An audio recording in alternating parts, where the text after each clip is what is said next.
வணக்கம், நான் டி ரமேஷ் பேசுகிறேன். அரசியல் களம் யூடியூப் சேனல்லேருந்து. அதிமுகவின் பெண்கள் பிரச்சார பீரங்கி யாருன்னு பார்க்க போனோம்னா விந்தியா மேடம் அவர்கள் தான்.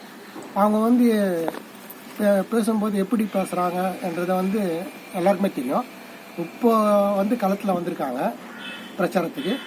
அவங்க எப்படி திமுகவை கீழ்ச்சி எடுக்கிறாங்கன்றத என்னுடைய வீடியோ மூலமாக உங்களுக்கு நான் போட்டு காட்டுறேன். உதயநிதி தேர்தலுக்கு முன்னாடி ஒரு மாசத்துக்கு முன்னாடி ஆரம்பிச்சாரு பெரிய ஹீரோ மாதிரி. நாங்க மக்களுக்கு நல்லது பண்ணணும்னு நினைக்கிறோம். மத்திய அரசாங்கத்தை பணம் கேட்டோம், அவங்க நிதி கொடுக்கல, அதனால எங்களால செய்ய முடியல. நாங்க காசு கேட்டா அவங்க கொடுக்க வேண்டியது தானே, அது என்ன அவங்க அப்பா வீட்டு காசான்னு உதயநிதி கேட்டாரு. நான் அந்த உதயநிதிய கேட்கிறேன், மக்கள் 1 ரூபாய் வரி பணமா கட்டினா அதுல 50 பைசா மத்திய அரசாங்கத்துக்கு போகுது, 50 பைசா மாநில அரசாங்கத்துக்கு வருது. அப்போ நாங்க கட்டுற வரி பணத்தை வச்சு மக்களுக்கு நல்லது பண்ணலாம் இல்ல, நல்ல திட்டங்களை கொண்டு வரலாம் இல்ல. ஏன் கொண்டு வர மாட்டேன்றீங்க? உங்க அப்பா வீட்டு காசா?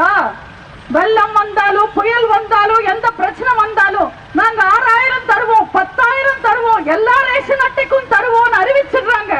மக்கள் நம்பி ரேஷன் கடையில போய் நின்னாங்கன்னா சக்கரை காட்டுக்கு கிடையாது, இன்கம் டாக்ஸ் கட்டினா கிடையாதுன்னு மக்களை ஏமாத்தி பாதி பேரை திருப்பி அனுப்புறாங்க. ஏன் அத்தனை பேருக்கும் கொடுக்க வேண்டியது தானே உங்க அப்பா வீட்டு காசா?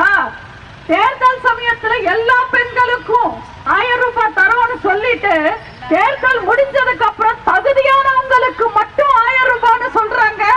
அடுத்தவன் பொண்டாட்டிக்கு தகுதி இருக்கா இல்லையான்னு சொல்றதுக்கு ஸ்டாலின் யாரு? அத்தனை பேருக்கும் 1000 ரூபாய் கொடுக்க வேண்டியது தானே உங்க அப்பா வீட்டு காசா?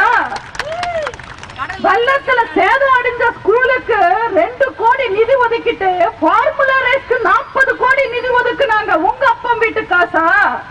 ராணுவத்துல செத்தவனுக்கு வெறும் 3 லட்சம் கொடுத்துட்டு கள்ளச்சாராயம் குடிச்சு செத்தவனுக்கு 10 லட்சம் தராங்க. உங்க அப்பா வீட்டு காசா?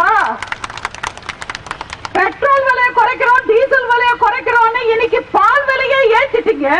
எதிர்த்து கேள்வி கேட்டா இந்த பாலை குடிங்கன்னு சொல்றாங்க. நாங்க எந்த பால் குடிக்கணும், எந்த பால் குடிக்க கூடாதுன்னு சொல்றதுக்கு திமுக யாரு? அவங்க என்ன அவங்க அப்பா வீட்டு காசுலயா தராங்க? இன்னைக்கு வரி எல்லாம் ஏத்திட்டாங்க, ஈபி எல்லாம் ஏத்திட்டாங்க. மக்கள் ரொம்பவே கஷ்டப்படுறாங்க. மக்களுக்காக ஈபி ரேட் குறைக்கலாம்ல, எதுக்காக குறைக்க மாட்டேன்றீங்க? உங்க அப்பா வீட்டு காசா? இப்படி 4 கேள்வி உதயநிதி இந்த பக்கம் வந்தா நீங்க நறுக்குன்னு கேட்கணும். உங்களுக்கு பிடிச்சிருந்ததுன்னா லைக் பண்ணுங்க. நன்றி, வணக்கம்.